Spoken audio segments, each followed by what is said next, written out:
देशवासियों को मेरा सप्रेम नमस्कार। आज मैं अपने विषय से हटकर आपसे कुछ कहना चाहता हूँ, आपके साथ कुछ शेयर करना चाहता हूँ। इस समय मेरा भारत महान, मेरे देश में कोरोना वायरस का संक्रमण छाया हुआ है। पहले मैं सुना करता था कि मेरा भारत महान, मेरा भारत महान, लेकिन आज प्रत्यक्ष रूप से महसूस भी कर रहा हूँ। एक ओर जहाँ सारा विश्व इस महामारी से जूझ रहा है, वहीं दूसरी ओर मेरे देश के प्रधानमंत्री नरेंद्र मोदी, मेरी राज्य की सरकारें, मेरी केंद्र की सरकार के इस महामारी के संक्रमण को रोकने में किए गए कार्यों की सराहना भी कर रहा है।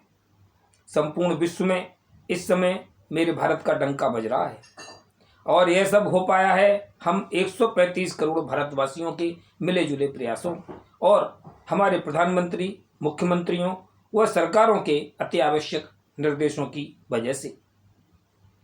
और मैं इसके लिए अपने देश के समस्त देशवासियों को हार्दिक धन्यवाद देता हूँ।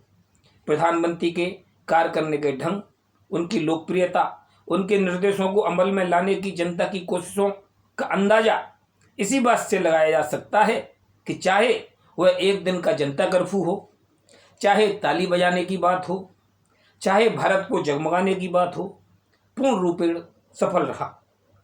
इतने बड़े भारत में, इतनी बड़ी जनसंख्या वाले देश में यह 10 से 15% लोग प्रधानमंत्री के निर्देशों की अवहेलना करते हैं तो इसे नगण्य कहा जा सकता है।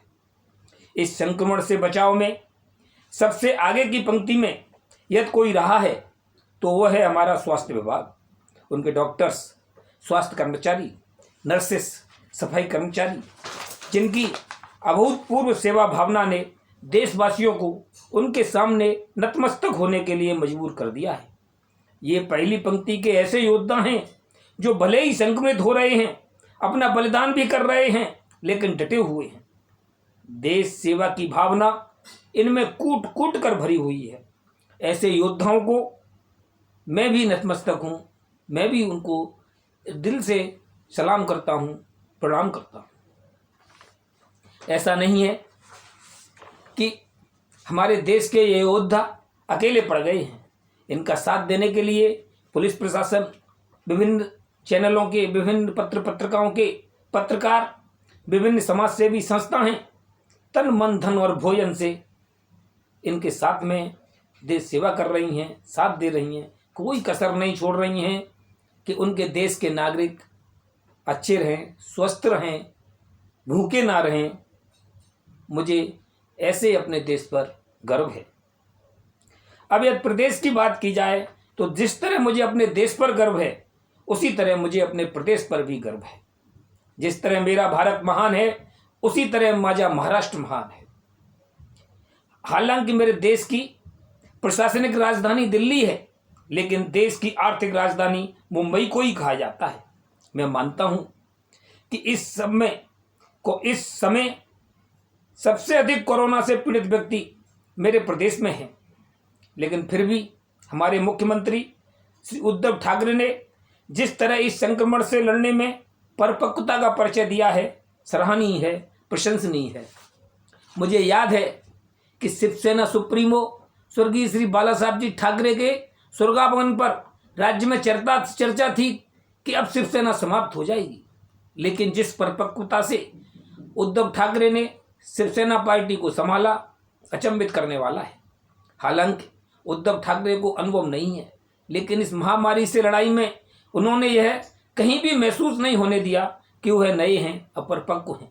सभी पार्टियों को साथ लेकर जिस तरह वह भागदौड़ कर रहे हैं, काबिले तारीफ है। अपने देश के साथ साथ मुझे अपने प्रदेश पर भी गर्व है और मैं भाग्यशाली हूँ कि मैं इस भारत देश और अपने महाराष्ट्र प्रदेश का नागरिक हूँ।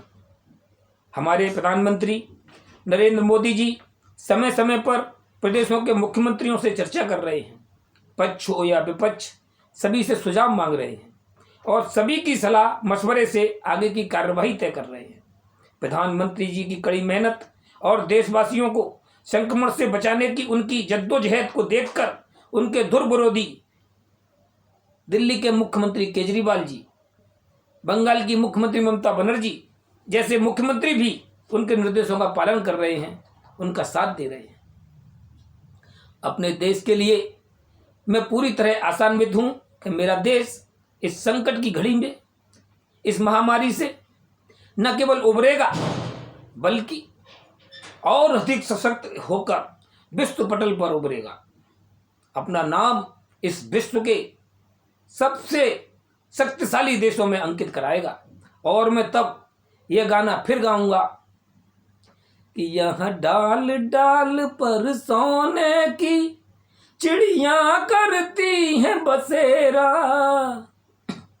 यह भारत देश है मेरा, यह भारत देश है मेरा। जहाँ डाल डाल पर सोने की चिड़ियां करती हैं बसेरा, ये भारत देश मेरा, यह भारत देश मेरा। जहाँ सत्य अहिंसा और धर्म का नित नित लगता मेला, ये भारत देश मेरा, यह भारत देश मेरा। जय हिंद।